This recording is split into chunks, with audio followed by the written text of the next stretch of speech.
Assalamualaikum warahmatullahi wabarakatuh. Salam satu Malaysia, salam Malaysia Madani. Kita ke udara pada malam ini untuk membicarakan isu-isu semasa. Dan tajuk kita pada malam ni, setahun pembangkang menjadi pembangkang, mereka hanya fokus tebuk atap ataupun menjadi kerengga. Itulah tajuk yang nak kita bicarakan pada malam ni. Sahabat kita di studio pada malam ni, Saudara Azrul daripada Media Perpaduan, akan bersama saya untuk mengulas soalan-soalan yang perlu saya jawab pada malam ni.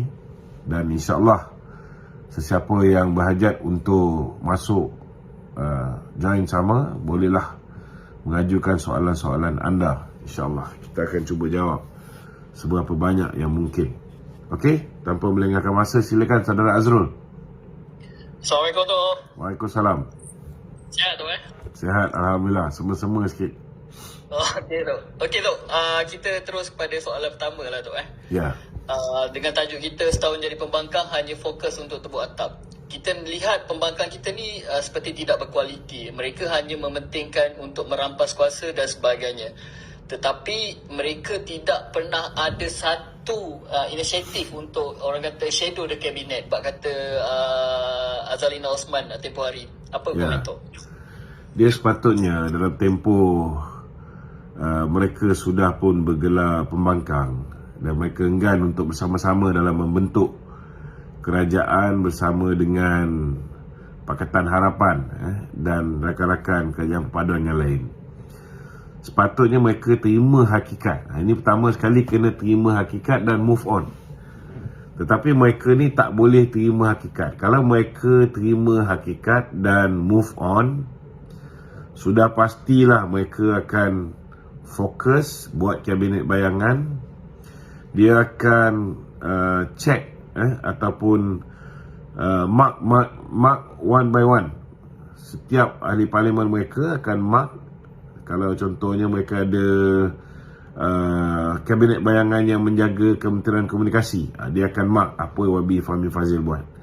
Kalau kata mereka ada kabinet bayangan yang menjaga Kementerian MITI, contohnya Minister of Trade, maka dia akan jaga apa yang Berhormat Mulia Tengku Zafrul buat kan. Tetapi mereka tidak ada buat sebarang perancangan tersebut. Dan mereka berterusan berpolitik saja, seperti mana yang kita semua sedia maklum. Sehingga kan usaha untuk menyantuni rakyat, usaha untuk membela nasib rakyat, usaha untuk memberikan cadangan-cadangan yang bernas kepada kerajaan, macam mana nak mengukuhkan kedudukan ekonomi rakyat, menyelesaikan masalah-masalah isu rakyat, ini mereka abaikan. Tetapi yang menjadi fokus mereka ialah selepas pilihan raya di peringkat persekutuan, mereka nak menurunkan kerajaan melalui 6 pilihan raya negeri. Selepas 6 pilihan raya negeri, mereka fokus berpolitik untuk merampas kursi Pulai dan juga Simpang Jeram bagi menukar kerajaan di peringkat persekutuan.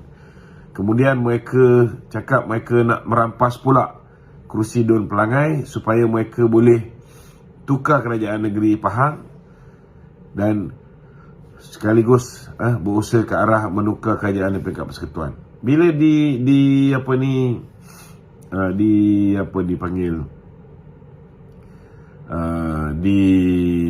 Kemaman pun perkara yang sama juga berlaku. Mereka mengatakan mau mengangkat Samsuri sebagai Perdana Menteri lah, apalah. Semua usaha ke arah untuk menukar kerajaan ataupun kalau ikut Haji Hadi ialah menjadi kerengga untuk mendebuk atap. Tapi seperti mana yang tuan-tuan sedia maklum, kerajaan kita hari ini, alhamdulillah, bukan setakat semakin kuat semenjak mereka menggunakan Syed Saddiq untuk menarik sokongan terhadap PMX, bala pula yang datang pada mereka. Contohnya dulu kita ada 148 orang. Mereka pujuk Syed Saddiq tinggalkan kerajaan Datuk Seri Anwar. Kita tinggal 147. Lepas tu 5 orang pula yang menyokong Datuk Seri Anwar Ibrahim. Dan hari ini kita tahu bahawa Syed Hussein, Ahli Parlimen Bukit Gantang, telah pun menyatakan ada lagi 8 orang daripada kalangan pemimpin bersatu, pemimpin Perikatan Nasional yang bila-bila masa juga akan memberikan sokongan kepada PMX sebagai Perdana Menteri. Jadi makin hari mereka ni makin lose ground. Sepatutnya mereka dah boleh move on dan menjadi pembangkang yang berintegriti dan berwibawa. Berhentilah buat kerja-kerja jadi kerengga ni. Okey, silakan. Tadi Anwar Ibrahim ada umumkan berkenaan dengan bakal ada rombakan kabinet. Mungkin Tok ada komen sikit berkenaan dengan ni. Kabinet belum lagi dirombak, jadi besok baru kita tahulah. Tapi terlalu banyak kabar angin lah, terlalu banyak kabar angin. Saya rasa kabar angin yang rata-rata orang dengar ni, ada yang kata Johari Ghani akan jadi Menteri KKD lah, ada yang kata Johari Ghani akan jadi Menteri Kewangan kedua lah, ada yang kata Dr. Zaliha akan berpindah pergi ke Kementerian Wilayah lah, ada yang kata Nik Nazmi akan berpindah pergi ke Kementerian Pelajaran lah, ada yang kata pergi ke Kementerian Komoditi lah, ada yang kata Datuk Seri Fazila pula daripada komoditi pergi ke sumber manusia lah, ada yang kata apa lagi, macam-macam lah. Ada yang kata YB Fahmi pula pindah pergi ke Kementerian Belia lah, ada pula yang kata dia pergi ke KPDN HCP lah, ada yang kata Dr. Zulkifli akan jadi Menteri Kesihatan balik lah. Itu semua sekali kabar angin, tuan-tuan. Apa yang bakal berlaku esok, kita tunggulah. Kalau betul berlaku esok, bila PMX mengumumkan, baru kita akan tahu kabinet sebenar. Kalau dengar version pertama, version kedua, version ketiga ni, nanti semua orang huru-hara tak tentu pasal. Jadi lebih baik kita jangan dengar kabar-kabar angin ini. Kita tunggu keputusan rasmi daripada PMX. Kalau betul lah esok ada kalau betul lah besok ada rombakan kabinet. Okey. Tapi saya beri lebih masa untuk menteri-menteri kabinet kita ni menjalankan tugas dan menyelesaikan apa yang sepatutnya sebelum ada rombakan. Saya rasa 1 tahun tu sudah cukup untuk PMX membuat rombakan. Mungkin tak perlu rombakan besar, tetapi 1 tahun tu lebih daripada cukup untuk PMX menilai prestasi menteri-menteri dia, menilai sama ada seseorang itu bersesuaian dengan portfolio tertentu atau perlu dipindahkan, ataupun perlu orang yang lebih tegas untuk menjaga sesebuah kementerian. Itu semua sekali bergantung kepada budi bicara Perdana Menteri, dan saya yakin Perdana Menteri bila dia nak buat keputusan, dia akan berunding dengan ketua-ketua parti komponen. Contohnya macam BN, kemungkinan besar dia akan berunding dengan Datuk Seri Zahid terlebih awal. Kemudian di sebelah GRS, dia akan berunding dengan ketua-ketua menteri dan juga pengurusi-pengurusi parti terlebih dahulu. Okey? Baik, kita tukar soalan panas sikit boleh ya, Tok? Okey, boleh.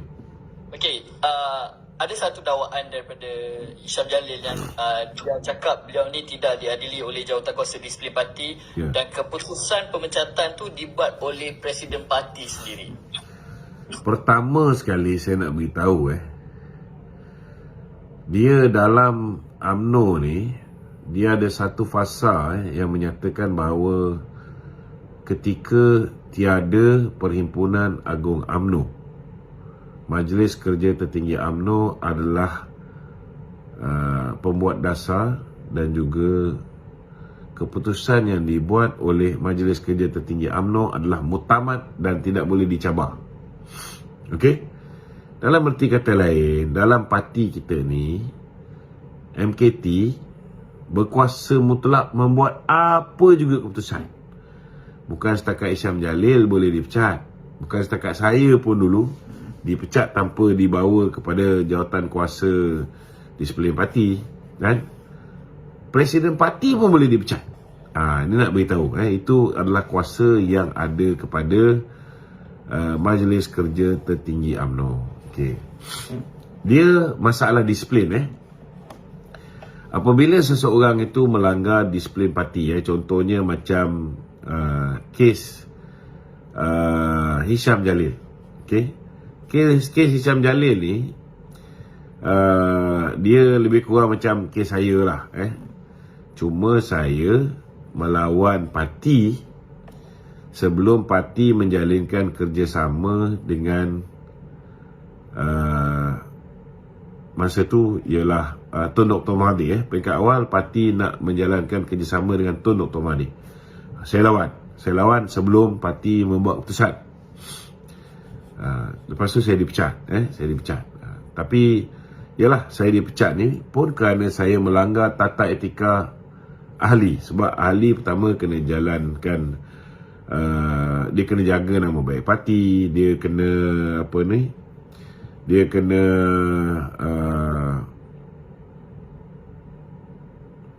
dia tak boleh dipanggil memburuk-burukkan parti dan sebagainya lah, Dan atas dasar itu, sebab kenyataan-kenyataan yang saya keluar, saya cuba nak halang kerjasama tu dalam parti, tak berjaya.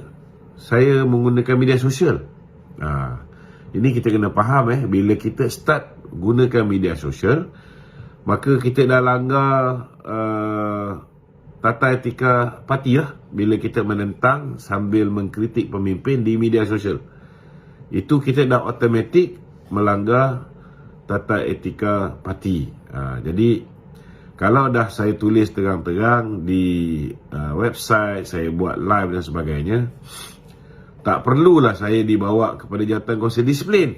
Biasa yang dibawa kepada jawatan Kongsi Disiplin ni, kalau misalnya kes tu sama, tak terang, macam saya terang-terang belasah presiden pada ketika itu, saya terang-terang mengecam mereka yang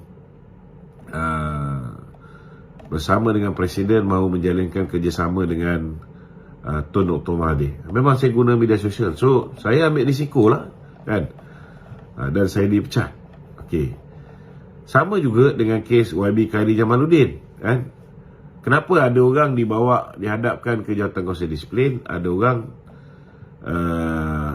tidak dibawa kepada jawatan Kongsi Disiplin? Saya nak beritahu, kes Khairi Jamaluddin saya bawa pergi jawatan Kongsi Disiplin.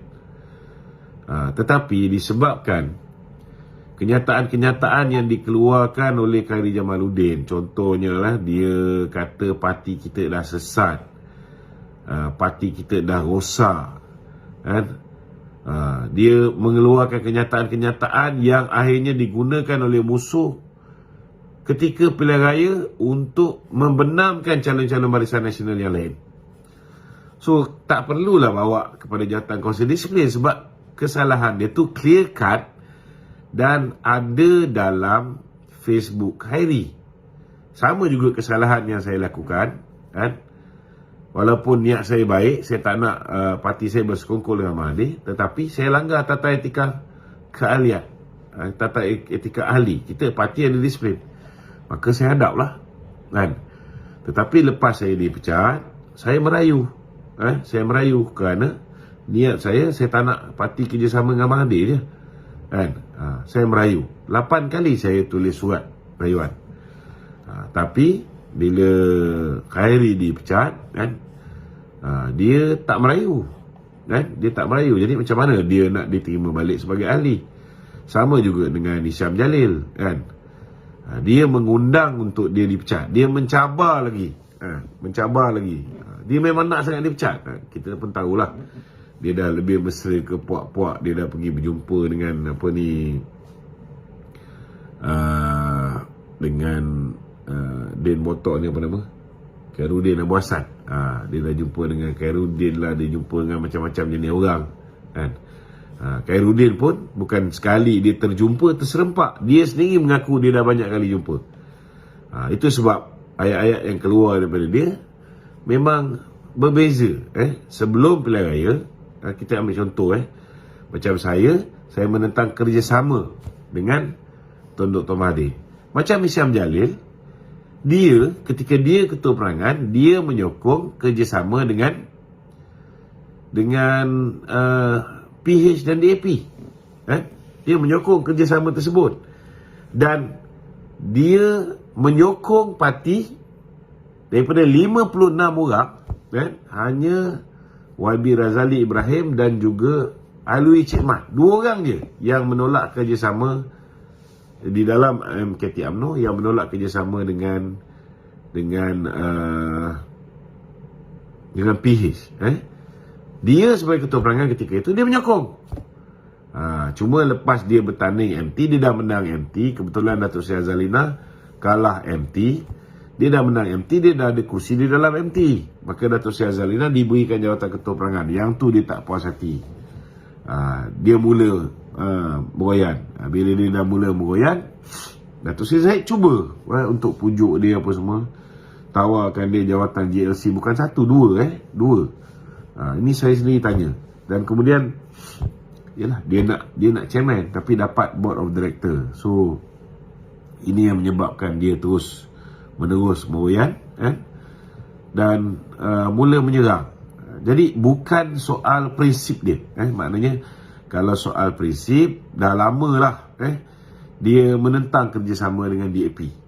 Sekarang dia ubah ayat. Bila saya cakap macam tu, dia kata dia hanya menyokong kerjasama dengan DAP, tapi dia tak menyokong kerjasama dengan DAP masuk pilihan raya. Pertama sekali saya nak beritahu, DAP tak bertanding di kawasan-kawasan yang UMNO bertanding, kan? Kedua, pakailah otak Hisham Jalil ni. Takkanlah Agung nak diktit satu persatu apa yang UMNO perlu buat. Kena faham ni.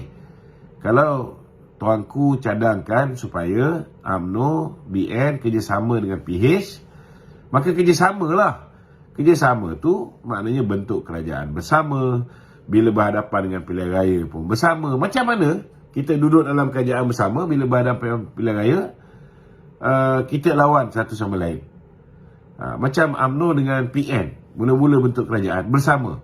Bila masuk pilihan raya Sabah, kita bersama. Tapi lepas Sabah, kita tengok, bila kita bentuk kerajaan bersama, kita masuk pilihan raya bersama, kita kena tikam, kena bully, sekerat jalan masa pilihan raya Sabah, dia bawa masuk separuh daripada parti yang dulu bersama dengan BN masuk dalam Parti Perikatan Nasional. Kemudian dia bagi pula dengan calon-calon bebas 200,000 supaya lawan dengan calon UMNO. Itu pengkhianatan yang menyebabkan akhirnya Datuk Seri Zahid dan teman-teman MT memutuskan untuk pilihan raya di Melaka, Johor dan juga pilihan raya di peringkat persekutuan, kita go solo. Itu yang kita sebut no DAP, no Anwar, no DAP dan no Bersatu. Itu untuk sebelum berlakunya pilihan raya 2022. Memang kita pergi solo pun. Tapi lepas pilihan raya 2022, tak ada orang menang. Apa pilihan yang kita ada? Rakyat dah buat keputusan, tak bagi peluang pada BN menang, tak bagi peluang PH menang. BN pun tak menang. Tak ada pemenang. So, tuanku suruh PN dengan PH berpakat. PN tolak. Maka akhirnya BN yang diminta untuk berpakat dengan PH. Kemudian kawan-kawan lain join. Dah cukup 148. Kita ada 2/3. Ini cerita dia, Jadi Hisham tak payah ceritalah, Dia kata dia hanya sokong kerjasama dengan DAP, tapi tak sokong masuk pilihan raya dengan DAP. Ini mengarut. kan? Tak masuk akal. Okey. Okey tu, tapi tu adakah akan memecat Hisham ni umpama orang yang tidak bersetuju dengan presiden ataupun parti bakal dipecat? Adakah ini amaran dan ada presiden ataupun Ini tak ada kena-mengena pasal dia lawan presiden, kan? Dia tak lawan presiden pun kerana kita kerjasama dengan DAP. Tak ada. Dia menyokong, kan? Dia hanya lawan presiden lepas dia tak jadi ketua perangan. Dia hanya lawan presiden lepas dia tak dapat kursi JLC, kan? Kemudian dia menggunakan cerita nak menyatukan Melayu. Tak ke bodoh cerita ni? Dia dulu selaku ketua perangan, kerja dia membelasah Perikatan Nasional, membelasah Mahathir. Dia sendiri banyak berceramah, bercerita macam mana UMNO dibuli bila bekerjasama dengan Perikatan Nasional. Tapi hari ini dia suruh kita UMNO kerjasama dengan Perikatan Nasional. Tak ke gila tu? Kan? Dia suruh kita berbaik dengan PAS. Berbaik dengan apa ni, dengan apa tu, bersatu. Saya nak beritahu bukan kita tak boleh berbaik, tetapi kalau nak ikutkan, kalau UMNO ni fikir pasal nafsu dia, kalau UMNO ni fikir hanya pasal orang Melayu saja, UMNO tak fikir tentang apa yang akan jadi pada rakyat. Memang kita lebih suka kerajaan Bumi Putra, kan? Mana-mana jenis orang mestilah diutamakan kaum dia, kan? Kita tak nafikan tu. Tetapi kita tak boleh fikir tentang kaum kita saja. Kita perlukan kerajaan yang kuat. Kita perlukan kerajaan yang boleh memerintah dengan aman, damai, mempunyai kekuatan politik yang stabil, supaya pelabur boleh masuk kembali ke dalam negara kita, supaya pelabur bila masuk, dia bawa duit dia mengukuhkan mata wang kita, dia mengukuhkan bursa saham Kuala Lumpur, dia menambah lebih banyak kilang-kilang, industri-industri di dalam negara ni, dia mewujudkan lebih banyak peluang pekerjaan, dia mengurangkan kadar pengangguran dan dia mengurangkan juga kadar jenayah pada dalam negara ni. Pertumbuhan ekonomi juga akan menyebabkan kita boleh bantu rakyat dengan lebih berkesan. Jadi itu sebab apa jadi pun kita mesti memilih satu gabungan yang lebih stabil. Pertama sekali memanglah kita nak gabungan yang lebih jujur untuk bersama dengan kita. Kita dah pernah bagi peluang kepada Bersatu dan PAS, dan mereka ni ternyata telah mengkhianati kita. Sampai hari ini Datuk Seri Najib berada dalam penjara. Datuk Seri Zahid hampir-hampir juga nak dipenjarakan, tapi Allah Ta'ala selamatkan dia, kan? Sekarang nak membebaskan Datuk Seri Najib pun bukan satu perkara yang mudah. Kita merayu supaya, yalah, kita berdoa semoga Allah Ta'ala buka lah pintu hati Kebauduli Tuanku yang Tuan Agong ni.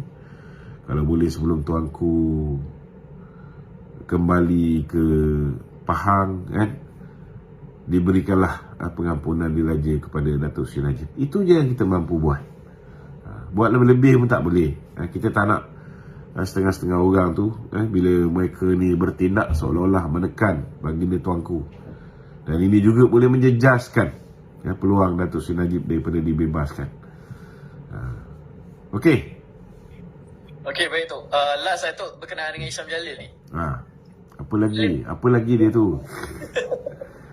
Hisham Jalil mendakwa. Jangan bagi dia sebenarnya dia ni attention seeker. Dia nakkan perhatian. Saya tak tahu lah dia ni anak bongsu ke, anak sulung ke, anak apa, kan. Yang kalau tanya dengan Sanusi, dia kata Hisham ni anak seluang. Saya tak tahulah seluang tu benda. Okey tu. Adakah pemecatan Hisham Jalil ni hak mutlak presiden Ini dibawa di dalam mesyuarat kerja tertinggi UMNO. Dia macam ni, bila dia mengeluarkan kenyataan, dia mengeluarkan banyak kenyataan-kenyataan yang terang-terang dia langgar tata etika ahli, maka saya sendiri secara peribadi minta supaya jangan ada double standard dalam parti. Saya sendiri secara peribadi minta di dalam saya tak boleh cerita lah saya minta di mana, tetapi kita di antara para MT ni kita ada cara berhubung, berkomunikasi. Saya minta supaya diberikan keadilan. Sebab sebelum tu memang parti membuat keputusan tak nak layan Hishamuddin ni. Ni Hisham Jalil ni. Hisham Jalil ke Hishamuddin sama gila lah. Tetapi bagi saya tak adil, sebab ada orang dia kritik sikit pun dia kena pecat. Dia sabotaj parti sikit pun dia kena pecat. Tetapi apa yang Hisham Jalil buat tu dah keterlaluan. Sampai kata kita ni baru di AP, tetapi tidak ada sebarang tindakan. Kalau ikut parti, memang sebenarnya parti tak nak ambil tindakan pada Hisham Jalil, sebab kita memang tahu dia memang nak dia dipecat supaya dia boleh jadi hero, dia boleh jual diri dia kat sebelah sana. Memang parti peringkat awalnya begitu. Tetapi bila satu demi satu kenyataan-kenyataan media ini dibuat sebelum MT, setiap kali sebelum MT dia akan buat benda ni, memang dia nak suruh kita pecat dia, tapi dia silap lah, dia silap lah. Bila dah ramai orang, saya nak beritahu, ramai orang minta supaya dia dipecat.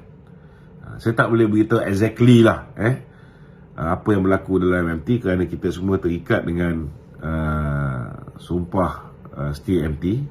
Tapi ini disebabkan penerangan, kita perlu jelaskan.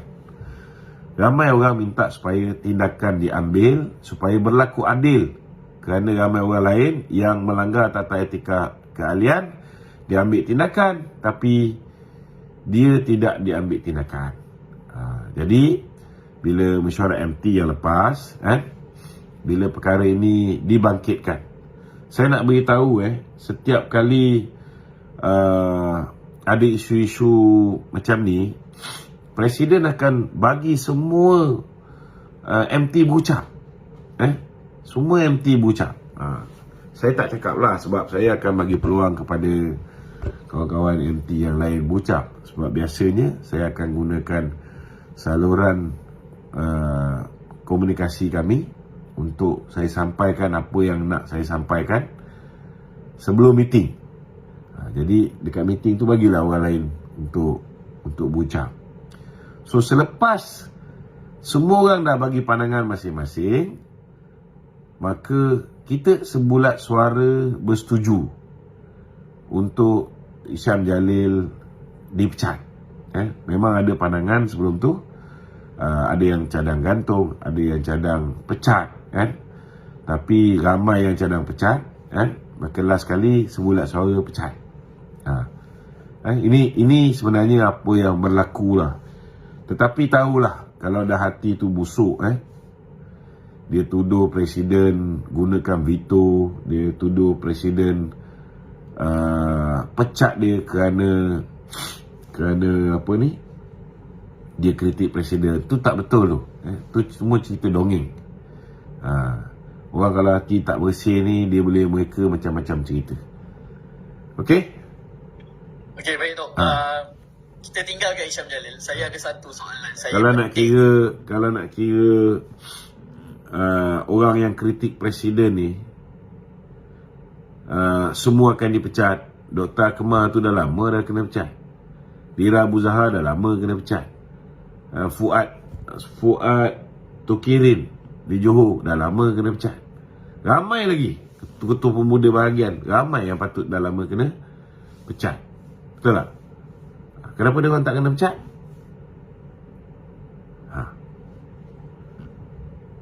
Kerana belum sampai ke tahap melampau sehingga menyebabkan MT terpaksa mengambil keputusan. Nak kena tahu kerja jawatan kuasa disiplin parti ni menyiasat dan kemudian memberi cadangan saja kepada MT. Yang ada kuasa memutuskan pemecatan seseorang bukan jawatan kuasa disiplin parti. Bab ni pun Syam Jalil ni fail. Sepatutnya dah jadi MT UMNO ni ambil tahulah sikit tentang proses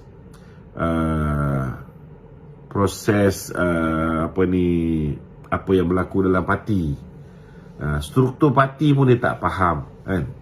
Tak semestinya pemecatan itu mesti melalui jawatan kuasa disiplin parti. Memang parti ada disiplin. Kalau dalam kes dia, kes saya, kes KJ, dah terang-terang apa yang kami cakap tu ada dekat Facebook. Nak buat apa pergi siasat lagi? Betul tak? Semuanya ada bukti. Apa yang Syam Jalil tulis, Syam Jalil cakap, semua ada bukti. Dan dia post, merata dia post. Memang niat nak memalukan parti dengan mengatakan parti ni baru di AP lah, apa semua penjilat di AP lah, macam-macam. Okey. Kita tinggalkan Syam Jalil. Saya ada satu soalan. Saya petik kenyataan daripada podcast Keluar Sekejap. Syam Jalil kita tak payah tinggalkan, dia dah meninggal. Okey. Saya petik kenyataan daripada Syahri Hamdan atau PET. Dia mengatakan yang UMNO harus berhenti berpaut pada entiti lain dan menyalahkan orang lain demi survival parti tu. UMNO salahkan siapa? Apa yang dia maksudkan? Mungkin UMNO menyalahkan parti lain dan sebagainya. Kita tak ada salahkan parti lain. Cerita nak salahkan parti lain macam mana? Apa yang dimaksudkan kita menyalahkan parti lain? Kita kena beritahu kepada rakyat Malaysia, tidak ada mana-mana parti politik di Malaysia ini boleh membentuk kerajaan hanya satu rumpun. Tak boleh. Beritahu saya kerajaan mana yang tak ada campur masyarakat berbilang kaum boleh bertahan lama. Ada tak? 61 tahun BN jadi kerajaan kerana dalam itu ada MCA, ada MIC, ada gerakan yang membawa sokongan masyarakat bukan Melayu. Mereka masa tu mewakili masyarakat bukan Melayu. Hari ini nak kena faham bahawa masyarakat bukan Melayu kalau Chinese community ni 97 to 98% bersama dengan Pakatan Harapan. Indian community 90% bersama dengan Pakatan Harapan. Maknanya apa? Maknanya tidak ada satu kerajaan pun boleh wujud dan stabil tanpa sokongan Pakatan Harapan. Tak ada satu kerajaan pun. UMNO bertanding 114 kursi. Kita berebut kursi Melayu. Berapa kita dapat? 26 kursi saja. 26 kursi sahaja. PAS yang hebat sangat tu, berapa kursi dia dapat? 43 je. Bersatu, berapa kursi dia dapat? 31 je. Katalah UMNO ni tiba-tiba bergabung dengan PAS 43 campur dengan 26 49 69 campur dengan bersatu dapat lagi 31 baru 100. Itu kalau musuh-musuh yang kau-kau belaga angin ni tiba-tiba datang gila babi dia orang ni, dia orang lupa kena tikam dengan Muhyiddin lepas dia orang maafkan Muhyiddin, dia orang lupa tentang pengkhianatan PAS dan sebagainya, mereka pun bergabung. Kita bawa ada 100 kursi. Kita kena pujuk pula GRS di Sabah, dapatlah lagi 6 kursi, ada 106. Boleh merintah? Tak boleh. Tak boleh. Habis kuat, kita tipu pula kawan-kawan kita di Sarawak. Kita tipu pula kawan-kawan kita di Sarawak. Saya nak beritahu kawan-kawan kita di Sarawak ada 8 daripada keturunan Dayak ni tidak akan bersetuju kalau GPS bersama dengan parti PAS. Rata-rata mereka ni agama Kristian. So, di mana datangnya nak dapat daripada GPS ni? Mana datangnya nak dapat daripada GPS? Katalah ada 6 orang daripada GPS ni memberikan sokongan, kita boleh angkat Perdana Menteri daripada Perikatan Nasional. 112 orang pun boleh jadi Perdana Menteri. Tapi nak jadi Perdana Menteri ni dalam keadaan tuanku dah kata zaman pemerintahan Beta dah ada 4 Perdana Menteri. Beta harap inilah yang terakhir Datuk Seri Anwar. Dalam erti kata lain, saya tak fikir daripada kerajaan yang stabil hari ini ada 152 sokongan kepada PMX. Dia nak pilih kerajaan yang ada 112 orang. Apatah lagi, tuanku yang akan naik akan datang. Belum apa-apa baginda dah cakap, beri peluang pada Datuk Seri Anwar Ibrahim. Agak-agak tuan-tuan, orang calon Perdana Menteri lain Samsuri ke, Din Tompok ke, ada peluang nak jadi Perdana Menteri? Tak boleh tuan-tuan. Tak boleh. Jadi itu tak mungkin berlaku. Itu tak mungkin berlaku. Okey. Begitu. Adakah Dan kalau berlaku, macam saya sebut banyak kali, kerajaan tidak stabil dan pelabur akan lari. Dan bila pelabur lari, saya nak beritahu yang akan jadi mangsa ialah rakyat. Yang akan jadi mangsa ialah rakyat. Jangan lupa tu. Kalau kita fikir pasal diri kita sendiri, kita fikir pasal bangsa kita saja, kita tak fikir bahawa bangsa kita ni, rakyat negara ni 70% ialah bangsa kita juga. So bila rakyat negara ni terkesan, bila pelabur lari, bangsa kita lah yang paling ramai akan suffer. Jadi macam mana puak-puak Perikatan Nasional, Syam Jalil, KJ ni semua mengatakan bahawa mereka ni memperjuangkan orang Melayu dengan orang Islam. Kerja menebuk atap ini akan menjahanamkan orang Melayu dengan orang Islam lebih teruk berbanding dengan bangsa lain. Sebab bangsa Melayu, Bumi Putera, Sabah Sarawak adalah lebih kurang 70% rakyat negara ni. Okey. begitu? UMNO ni, adakah UMNO ni perlu berpaut pada gabungan atau entiti lain untuk survival party tu? Kita tak perlu berpaut dengan sesiapa. Tapi saya nak beritahu bahawa di Malaysia ini, saya ulang banyak kali dah ni. Kau tak faham bahasa ke? Rul?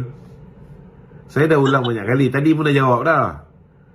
Tidak ada satu parti boleh perintah negara ni dengan stabil tanpa sokongan bukan Melayu. Disebabkan sokongan bukan Melayu ini hampir 100% bersama dengan Pakatan Harapan. So solusi dia hanya ada dua. Solusinya hanya ada dua. Sama ada BN bersama dengan Pakatan Harapan, kawan-kawan lain ni semua bersama dengan Pakatan Harapan, ataupun BN keluar, Perikatan Nasional bersama dengan Pakatan Harapan. There won't be any stable government without Pakatan Harapan because they represent the non-Malays. Kerana Pakatan Harapan membawa undi masyarakat bukan Melayu. So tak ada parti politik yang boleh bentuk kerajaan dan kerajaan tu stabil. Kalau nak dapat 112, 113, 114 macam Din Tompok atau 115 macam masa lepas pilihan raya mereka curi 10 orang kita, mereka tipu orang-orang di Sarawak untuk bentuk 115 kursi. Memang boleh bentuk kerajaan. Tapi stabil tak? Ada jaminan tak jadi macam dulu, sekali undi dapat 3 Perdana Menteri? Ada jaminan? Tak ada. Tapi kalau nak kerajaan yang stabil, kerajaan yang boleh dapat majoriti yang besar supaya tidak diganggu-gugat, tidak sekejap-sekejap tukar Perdana Menteri, barulah pelabur akan masuk. Maka kita perlu bekerjasama dengan Pakatan Harapan. Kecuali lah kalau tiba-tiba besok lusa sokongan daripada masyarakat bukan Melayu kembali kepada MCA kerana Tiliangka, kerana mulut dia yang celupa tu menyebabkan sokongan masyarakat Cina kembali kepada MCA. Ataupun kalau misalnya MIC berjaya menarik sokongan yang 90% bersama dengan PH ni, kembali pergi menyokong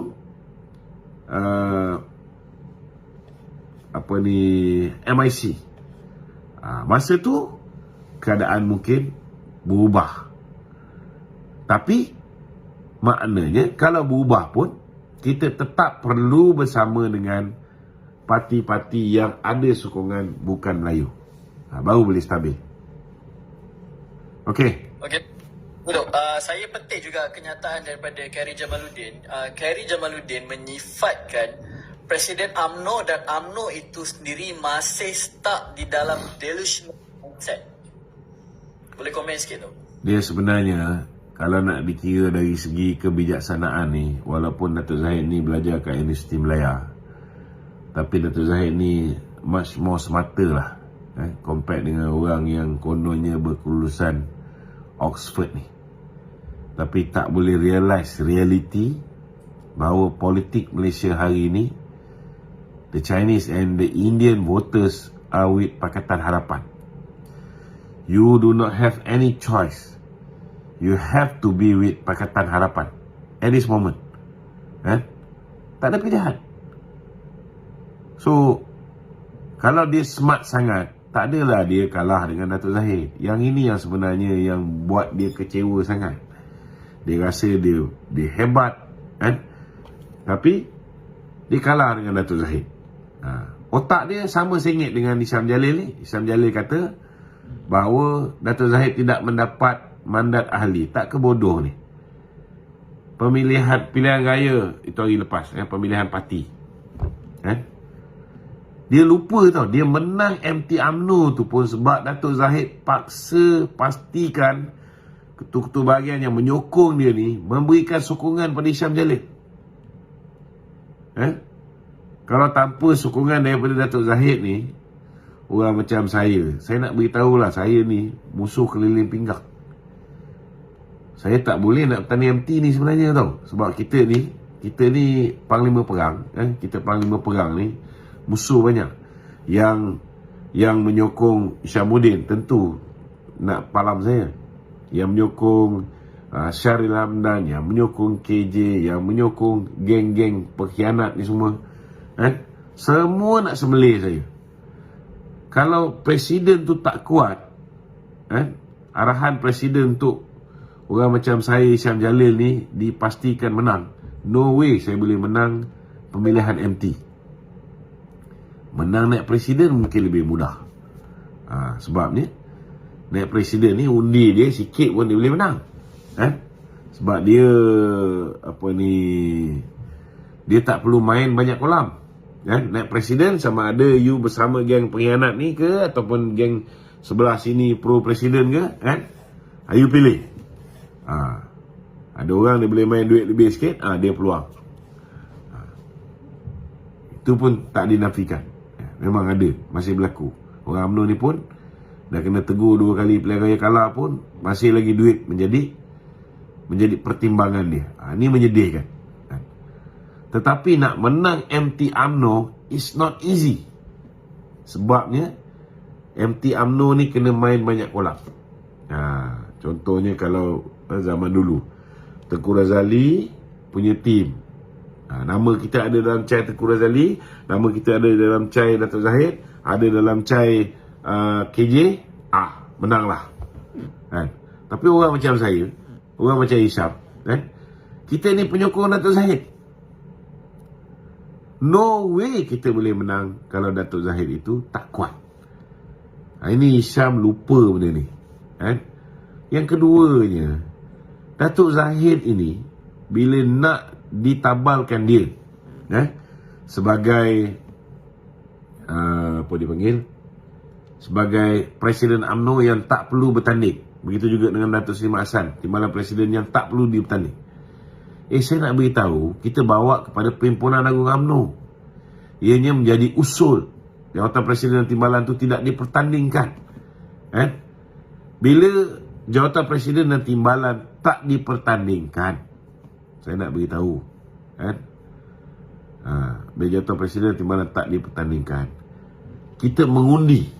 Bila mengundi itu, saya nak beritahu, lebih 95% para perwakilan, yang Syam Jalil kata 1% saja daripada jumlah perwakilan, kenapa tak bawa 99%? Ini satu lagi kebebalan.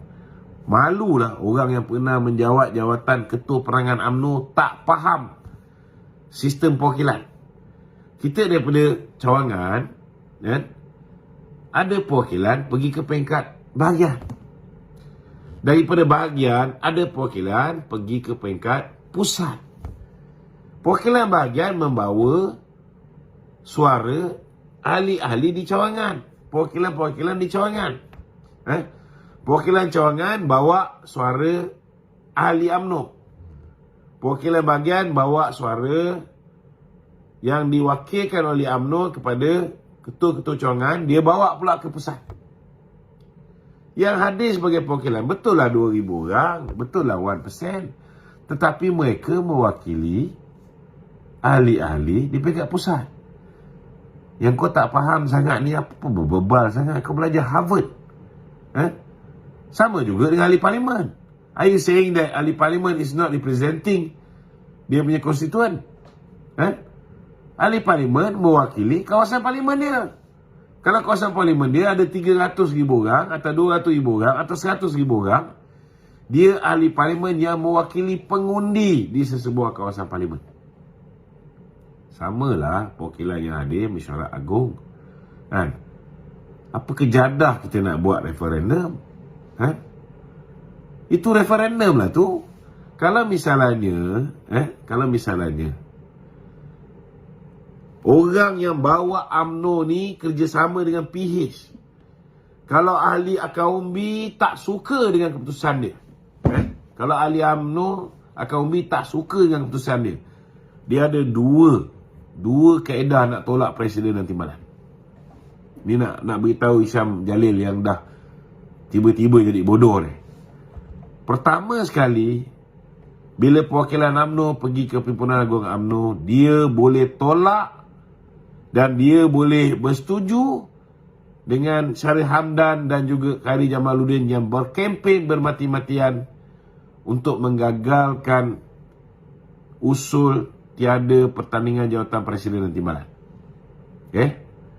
Di situ saja membuktikan bahawa perwakilan UMNO mewakili suara Akaumbi bersetuju dengan pendirian Datuk Zahid dan juga Datuk Seri Muhammad Hassan untuk UMNO bersama dengan Pakatan Harapan. So apa perlu kita nak buat referendum macam si Bangang ni cakap?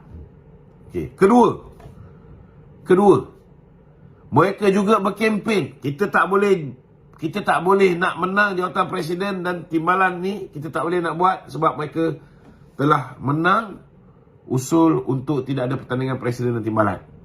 Tetapi kita masih lagi boleh tukar kerajaan, boleh tarik UMNO pergi bersama dengan Perikatan Nasional. Inilah modal kempen geng-geng pengkhianat dalam UMNO, nak bawa UMNO ni kembali kepada Perikatan Nasional dengan memastikan calon-calon naib presiden dan MT UMNO mereka menang. Apa jadi dengan calon-calon naib presiden mereka? Kalah. Apa jadi dengan calon-calon MT mereka? Hampir semua kalah. Adalah 1-2 orang menang. Itu juga menunjukkan bahawa keputusan Presiden mendapat restu Akaumbi. mendapat restu daripada perwakilan-perwakilan daripada setiap cawangan. Ada 162,000 orang. Semenjak bila pula UMNO pernah membuat pemilihan melibatkan 3.7 juta ahli seperti mana yang diungkapkan oleh Hisham Jalil ni? Pakai otak lah, babe. You are not that stupid. Pakai otak. Fikirkan. Jangan kerana nak menghalalkan perjuangan dia selepas ini bersama dengan geng-geng Perikatan Nasional dan Atok ni, dia mulalah nak create cerita-cerita yang tak masuk akal. Ahli UMNO bukan bodoh. Mereka boleh berfikir dengan waras. Okey, ada lagi?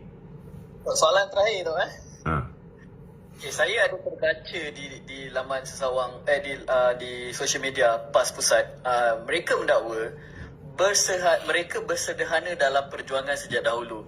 Jika tidak, PAS tidak akan menghulurkan tangan untuk menyelamatkan UMNO yang nyawa-nyawa ikan selepas PRU 14. Ada komen sikit tu.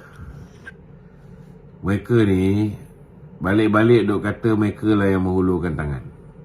Apa bukti mereka yang menghulurkan tangan, bukan kita yang menghulurkan tangan? Saya masih ingat lagi, saya bekerja dengan Datuk Seri Najib sebagai pengarah komunikasi Kementerian Kewangan. Kita dah hulurkan tangan dengan PAS ni daripada program penyatuan ummah. Apa dipanggil tu? Kita pernah buat. Datuk Najib dengan Tan Sri siapa nama ni? Yahdi, Yahdi. Haji Hadi. Pakai baju kalau tak silap saya warna pink-pink sikit. Sama-sama buat program. Muafakat ummah ke macam tu lah lebih kurang. Kemudian kita buat satu program bersama dengan PAS untuk umat Islam di Rohingya yang ketika itu dibunuh oleh junta tentera Myanmar. Kita buat program bersama. UMNO yang apa ni yang menghulurkan tangan dulu. Kemudian kita buat program membantah Baitul Muqaddis diisytiharkan sebagai ibu negara Israel. Kita buat di Masjid Putrajaya. UMNO yang buat. Haji Hadi tak datang pun.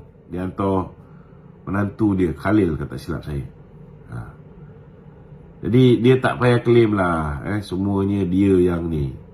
Kalaupun dia menghulurkan tangan bantu tu, sebenarnya dia yang nak mengharapkan bantuan kita. Cuma ialah lepas kalah pilihan raya tu, duit kita kena beku, kita nak bantu dia macam mana? Dia mengharapkan bantuan kewangan kita je. Sebab dulu memanglah dia lepas dia bercerai dengan DAP, dia tak ada duit. Datuk Najib lah yang membantu dari segi kewangan, nak buat muktamar PAS dan sebagainya. Ini dia lupa. Tapi cubalah tanya dengan pemimpin-pemimpin PAS yang masih mempunyai otak yang waras. Tanya dengan Atakiri mungkin dah sebelah UMNO sekarang ni. Tanya dengan anak Tuan Guru Nik Aziz. Tanya dengan apa ni Abdul. Ni orang-orang yang masih waras dalam PAS. Mereka, saya tak fikir mereka akan berbohong. Mereka tahu bahawa UMNO dah berhulurkan tangan pada PAS ni lama dah. Tapi malangnya kita dikhianati. Dan nikah dengan kita dalam menandatangani piagam Muafakat Nasional. Tiba-tiba dia bertahun, dia tubuh parti politik, dia buat kerjasama parti politik dengan bersatu pula. Wujud Perikatan Nasional. Senyap-senyap. Tuan Ibrahim Tuan duk kata tak ada, tak betul, tak ada, tak. Dah tubuh. Bukan salah kita. Saya nak beritahu, kalau Hisham Jalil ni pakai otak sikit, kalau betul lah dia nak fikir tentang penyatuan Melayu, dia patut tanya dengan Haji Hadi, dia patut tanya dengan siapa nama ni, Muhyiddin Yassin. Kenapa bila tuanku titahkan supaya Muafakat ni, supaya Perikatan Nasional kerjasama dengan Perikatan Nasional, mereka tolak mentah-mentah. Kalau mereka tak tolak pada ketika itu, ahli parlimen kita ada 156 orang, 103 Melayu. 103 Melayu. Bukan Melayu, ada 53. Kalau mereka pada ketika tu menerimanya. Kalau UMNO join sama, lagilah banyak. Lagilah banyak. Tambah lagi 26 orang ahli parlimen Melayu. 103 daripada 156 orang tu pun dah 2/3. Tak kuat ke orang Melayu dengan Islam? Tapi mereka tak fikir tentang Melayu dengan Islam. Mereka fikir tentang macam mana nak dapat kuasa menjadi Perdana Menteri. Itu saja, full stop. Muhyiddin baik, Haji Hadi baik, they never think about Islam first, they never think about Malay first. They think about how they can come back as the Prime Minister supaya dia boleh buat negara ni sesuka hati mak bapak dia. Dia boleh daruratkan negara sesuka hati dia. Dia boleh belanjakan duit negara tanpa perlu dibawa ke parlimen untuk diluluskan. Itu je. Okey. Itu saja tu untuk malam ni. Itu je Tadi ada orang masuk 2 orang. Ada lagi kan?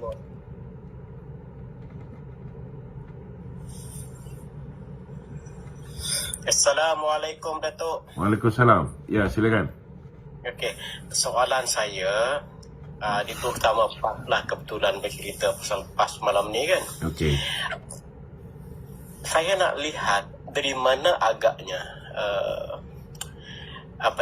dinamika PAS yang selalu condemn UMNO, condemn Presiden UMNO, supaya UMNO letak Presiden letak jawatan, kemudian orang UMNO lompat parti supaya mereka boleh membentuk kerajaan. Apakah dalam masa yang sama para pemimpin PAS tidak mengiktiraf kehadiran MP-MP daripada Sabah dan Sarawak, GPS dan GRS? Apakah mereka ini tidak ada dalam radar mereka, ataupun mereka anggap dua kumpulan daripada Borneo ini adalah orang yang akan ikut semata-mata kerana mereka mampu membentuk kerajaan? Itu soalan saya. Terima kasih. Saya rasa kalau kita tengok daripada peringkat awal pun kan, memanglah GRS ni memberikan sokongan kepada Tan Sri Muhyiddin untuk diangkat menjadi Perdana Menteri kan. Jadi saya tak tahulah sama ada sekarang ni sudah ada perundingan di kalangan mereka untuk melibatkan geng-geng GRS ni ataupun tidak. Ini kita tak tahu, lebih baik kita jangan cakap. Cuma kalau mereka setakat libatkan GRS pun dia dapat lebih kurang 6 kursi. Kalau mereka libatkan Sarawak, mereka dapat 23 kursi. So, suka tak suka, kalau tanpa sokongan daripada UMNO, they are nowhere. Dia tak boleh pergi mana pun. Usaha untuk tukar kerajaan tu tidak mungkin boleh berlaku kalau tanpa sokongan daripada UMNO. Itu yang dia beria sangat. Tetapi dia orang ni saya anggap sebagai macam kera sumbang. Orang kalau bijaksana, kita nak anak dia orang ni, kita nak anak dara orang, kita pujuklah mak dia ataupun pujuklah bapak dia. Betul tak? Contohnya, dah tahu 30 orang ahli parlimen daripada BN ini, bapak dia ialah Datuk Seri Zahid sebagai pengurusi Barisan Nasional. Janganlah pergi gunakan Isyamuddin, lepas tu pergi mencuri ahli parlimen kita yang 10 orang tu secara senyap-senyap. Padahal BN bukan setakat berbincang dengan Pakatan Harapan. BN juga menghantar wakil ketika tu Timbalan Presiden UMNO untuk berbincang juga di sebelah pihak Perikatan Nasional. Di peringkat awal tu maknanya dua-dua pihak kita berbincang. Sudah pastilah kita akan pilih yang terbaik. daripada hasil perbincangan tu, kan? Cuma ialah disebabkan tidak bijaksana, perbuatan mereka mencuri senyap-senyap 10 SD daripada orang kita, itu antara benda yang menyebabkan gagalnya kerjasama semula dengan Perikatan Nasional. Jadi bagi saya tak terkejut lah kalau mereka ni asyik duk fokus UMNO. Silap-silap GRS pun takkan bersama dengan mereka, kalaupun UMNO bersama dengan PAS dan juga Bersatu. Ini tak mustahil, kan? Apatah lagi YB Armizan sudah pun menyatakan sokongan padu GRS kepada Yang Amat Berhormat Perdana Menteri. Saya pernah keluarkan kenyataan YB Armizan yang mewakili Datuk Seri Haji G ketika itu. Okey? Ada lagi? Mawi? Okey, soalan yang kedua lah ya, malam. Dalam perspektif politik sekarang ini,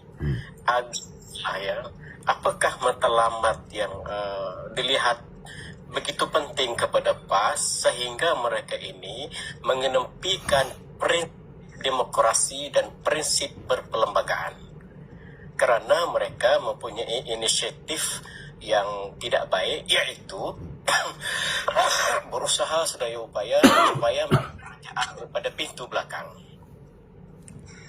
Itu saja soalan saya. Macam mana tadi? Saya ulang. Soalan saya macam ni. Ringkaskan melihat. Okey. Dengan bahasa rakyat. Apa dia? Ringkaskan dengan bahasa rakyat. Macam academician awak cakap. Okey. Apa agaknya matlamat utama PAS mahu membentuk kerajaan dengan menggunakan faktor UMNO? Dalam masa yang sama, mereka mahu merampas ahli-ahli daripada UMNO, yang dengan itu adalah cara yang tidak berperlembagaan dan juga tidak demokratik. Mereka nak melalui pintu belakang dengan alasan bahawa mereka mempunyai jumlah MP yang ramai. Padahal dalam bahasa mudahnya, kenapa mereka ni beria-ria nak bentuk kerajaan pintu belakang lah. Betul? Begitulah. Itu soalan dia. Soalan dia senang, jawapan dia senang saja. Pertama sekali, mereka dah merasa nikmat bila berada dalam kerajaan. Okey? Bila mereka dah berada dalam kerajaan, mereka boleh gunakan fasiliti kerajaan, mereka dapat jawatan menteri, mereka dapat jawatan timbalan menteri, masing-masing dah merasa nikmat, menikmati peruntukan, menikmati kemudahan-kemudahan kementerian dan sebagainya, menikmati dapat gaji buta sebagai Duta Besar Timur Tengah. Sudah pasti benda tu adalah daya tarakan nombor satu. Okey. Kedua, mereka tahu bahawa mereka tak bersih, kan? Mereka tak bersih, maknanya kalau misalnya mereka terus menjadi pembangkang kes-kes ni, skandal-skandal jana wibawa, skandal tentang tambatan banjir dan sebagainya, lambat laun satu persatu akan dibuka. Bila satu persatu akan dibuka, mereka ada kemungkinan daripada jadi menteri, jadi timbalan, kan, boleh berubah menjadi kluster mahkamah. Ini yang paling mereka takut, kan? Kerana bila mereka dah jadi kluster mahkamah, cerita tentang penyelewengan skandal mereka dibicarakan di mahkamah, daripada orang tak tahu mereka ni memang kuat makan rasuah, kuat salah guna kuasa, orang akan tahu. Yang ini akan meruntuhkan kepercayaan rakyat terhadap mereka. Ini yang mereka paling takut sekali sebenarnya. Okey? Mawi? Ada lagi soalan lain? Rasanya itu saja dulu. Okay. Terima kasih. Alright. Saya daripada Bintulu, Sarawak. Bintulu, okey, Sarawak. Okey, minta tolong share live kita pada malam ni supaya kita boleh memberikan kefahaman kepada mereka-mereka yang tidak mengikuti live kita.